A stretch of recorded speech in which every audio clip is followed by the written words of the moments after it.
A woman from Southport is calling on New York State to address possible contamination. She says she was reported in her backyard almost a decade ago. And WENY's Scott Brubaker spoke to the concerned resident in question and a county legislator who also lives in the affected area. Scott, what did they have to say? Yeah, Nick and Renata, the property in question is located by Coldbrook Creek. Residents claim it floods several times a year, causing contamination to spread into neighboring backyards. And a neighbor and the leader of an environmental group says that now is the time for the state to act to give people a safe place to live. Joanne Seidman lives along Coldbrook Creek in Southport. She claims in 2016 that she was notified that the ground in her backyard contains hazardous materials. Nearly 10 years later, she says nothing has been done about it. It's very stressful right now. I don't know, how much. Where do I walk? What don't I do? Can I mow? Can I, be on the property? Should I be on the property? What's going to happen?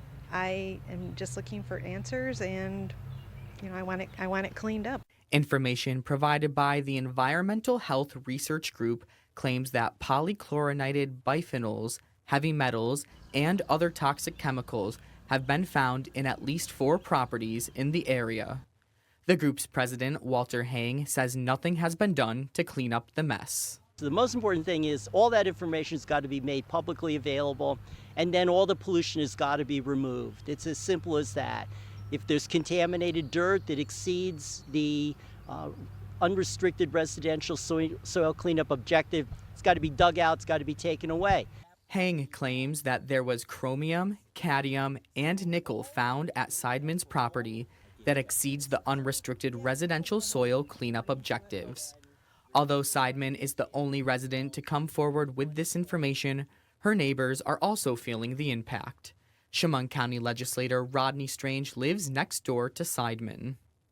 All we can do is advocate for them, and that's what I've been doing, and obviously advocating for my neighbors up and down the creek and people that here live in my district.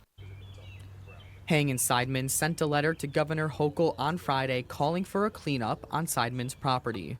Legislator Strange says the New York State Department of Environmental Conservation should begin cleanup immediately, and it should be paid for by Unisys, the same company responsible for the toxic cleanup at the Elmira High School property, which is nearby.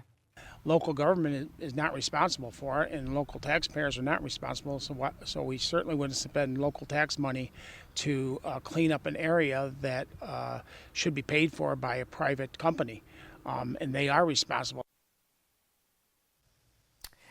The New York State DEC did send out an advisory for the area back in 2020.